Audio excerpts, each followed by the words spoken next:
So as you saw from the title and the photos from the start, the lens that I'm about to show you has changed how I've sort of taken photos. It's made photography fun again for me. It's added a new perspective and it's forced me to try and make different compositions of things that I wouldn't have been able to do before, I wouldn't even thought of. And the lenses that I've used before were quite conservative, and I've taken loads of photos and they're quite nice, but I was reaching for something different, reaching for something that sort of would expand my creative palette. So then I was sort of looking at more wider angle lenses, because the only wide angle lens I had is the one that I use on my Canon, which is a zoom lens, and it's bulky and I don't like to carry it around everywhere. So I was sort of thinking ones for my Fujifilm body, my X-Pro 1 specifically. The focal length that I came across was the 28mm equivalent on a full frame, and what I've noticed is a lot of street photographers love that focal length because it seems to be very challenging, but also kind of mimics what the human eye would sort of see as a wider angle rather than like a 50mm.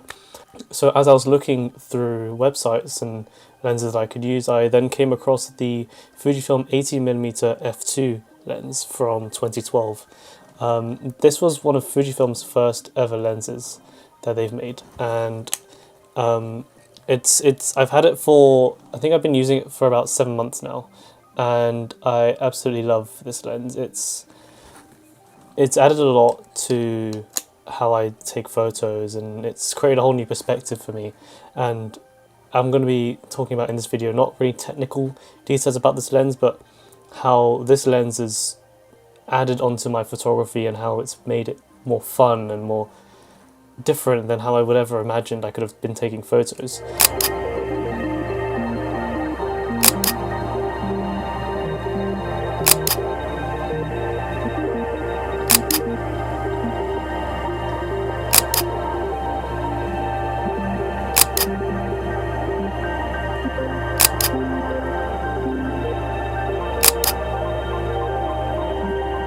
Like I said before, I have been using this lens for about 7 months now. I bought it back in December. Ever since then, it's basically been living on my camera along with my TTR 35mm f1.4.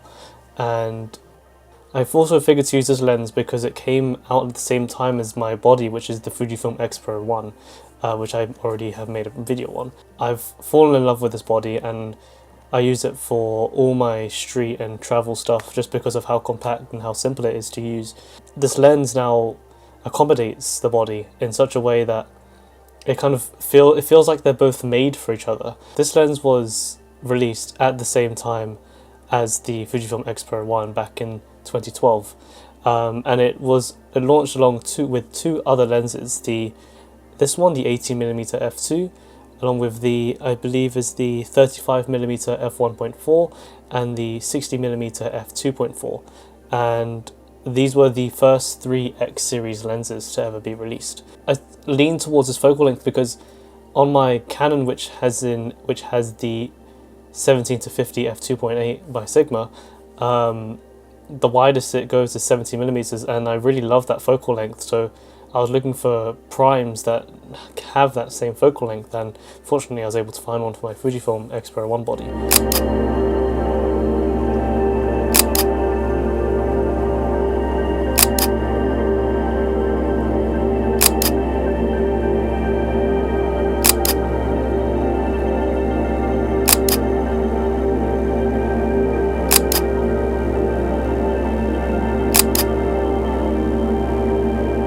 Well, we'll start off with some of the nice-to-haves with this lens, and things that I've experienced with this lens that I really quite like. The first thing is the f2 aperture, and I kid you not, if I did not have the f2 aperture, half of my photos just wouldn't work. It would be, because of this f2 aperture, I'm able to shoot photos in the dark. If I crank up my ISO really high and I do black and white photos, I shoot on f2, I know that it's going to be exposed and I know that I'm going to have enough light for the scenario. Another thing I should also add is that it does have a aperture ring on the body, so it does have apertures all the way from f2 to f16 and along with an A mode, but it also has stops in between each of the, it has increments of thirds for every stop between each stop of aperture. Another thing that I really like about this lens is how compact it is. It's not exactly a pancake lens, but like I said, it's one of the first X series lenses to come out, and it does have a pancake-like design, which makes it quite compact. But it's not as compact or pancake-like like the 27mm f2.8 from Fujifilm. But it's a compact enough for me that I can sort of fit it into my jacket pocket or slip it into a bag, or if I've got it around me on a satchel or with a strap, it's not too doesn't poke out too much, and I don't have to worry about it hitting things. However, one thing that it does have quite a long lens hood. This is how the lens looks flat. It's quite compact as it is, which is really nice. It's not very thick at all. Once we add this lens onto my Fujifilm X-Pro 1 body, we can see that it is quite compact already as it is, and that itself is really nice. It's not entirely pancake-like. It does still have some thickness to it. It's about maybe double the length of the body itself, but it's nice enough that it's compact enough that I can sort of carry it without worry.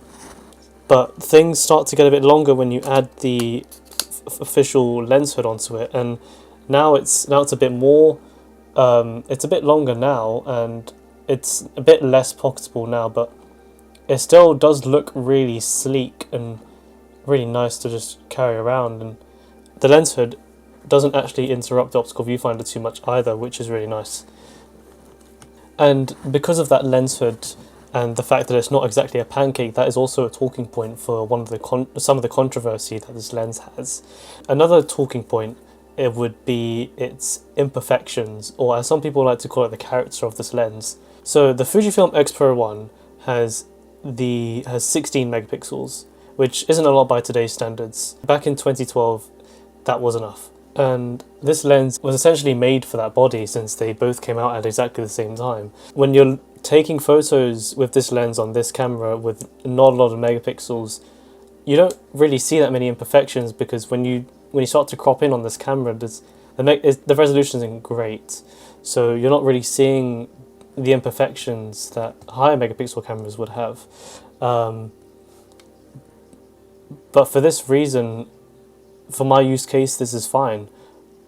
There have been talking points where people have said that the corner sharpness isn't great, but the center sharpness is really nice, and the bokeh is really nice as well.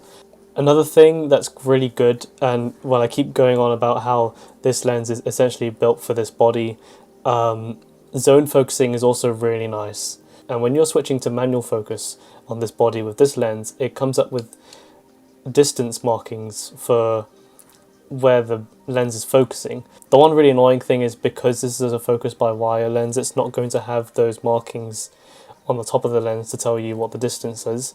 Another thing to add to that this lens is perfect for this body is the widest frame lines that this camera has is for this lens. It's 18mm or 28mm in full frame. So that also makes it feel as if the lens is built for this body.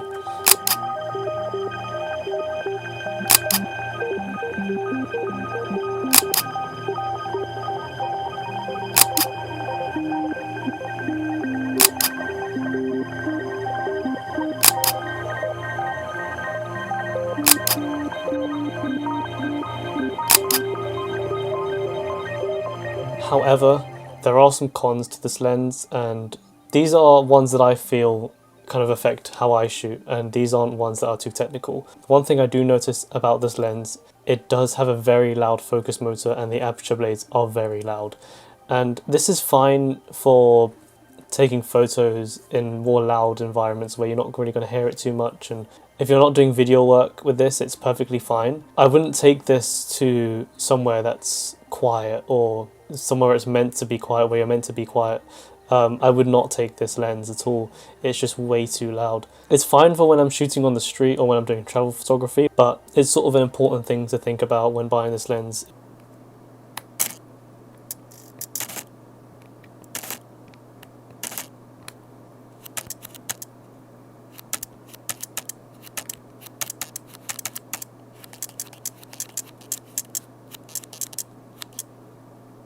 Adding to the loud autofocus motor, it's reasonably slow, but that also comes down to the actual Fujifilm body itself.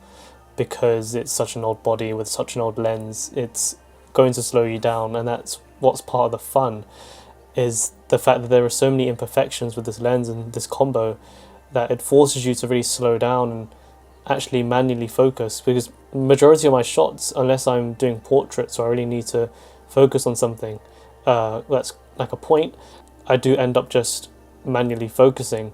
There are occasions where if I'm using manual focus, I will focus on a point and then use that distance marker to compose my images.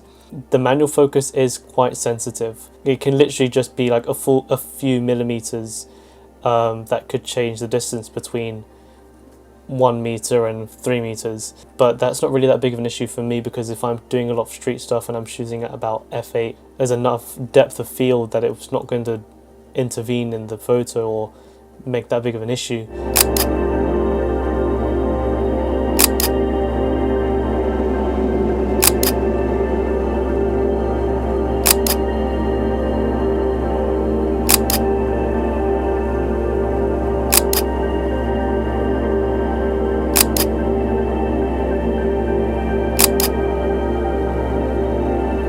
So I bought this lens back in December for about just over £200, and if you kind of look at the prices as of when I'm recording this video, which is July 2026, the price hasn't really changed at all. However, the price has fallen in recent years, but I do imagine that this lens will keep its value for quite a while, because this lens is it's known to be quite sought after, and it's got this cult following. So there are certainly a bunch of people who really do love this lens. My final talking topic would be sort of who is this lens for. This, like I said, it's not for everyone. This lens isn't for everyone. It's, for me, I chose it because my photography was getting quite boring and I wanted to try something new. And I ended up really liking it, so it was one of my favourite purchases and one of my favourite lenses to have on this camera.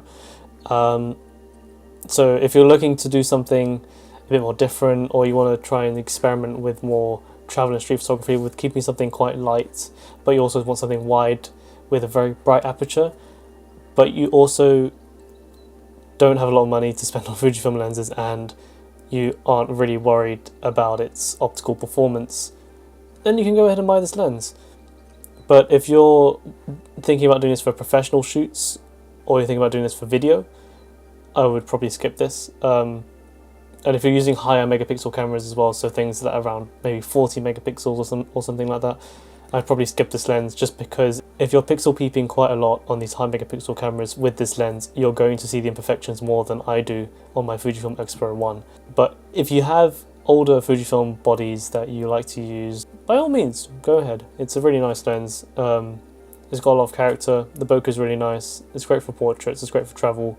Great for street. Just wouldn't use it for anything professional. Definitely not. I'd stick to my Canon lenses and my actual professional grade lenses for stuff like that. So as of recording this video, I've taken roughly 580 photos. I've taken many more, but these are the ones that I've really liked, and I've edited and posted them on my social media and added them to my portfolio.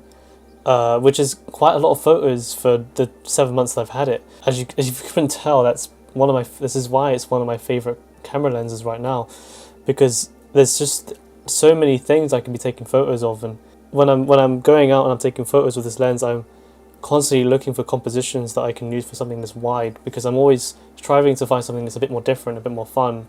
Although it is quite a challenge to take photos with this lens, especially on the body like this. It's fun. It's fun. If you're looking for something fun, get this lens. Basically taking this lens everywhere. I've taken photos on campus, I've taken photos around Norwich, I've taken photos around London, I've taken portraits. My night shots are really nice because, like I said before, the f2 aperture really does help. If you're using a flash with this lens and this body, they're kind of perfect. They kind of work as a point and shoot camera, and the end results end up being really nice and kind of feel very vintagey and film-like. I say film-like, but don't kill me, guys.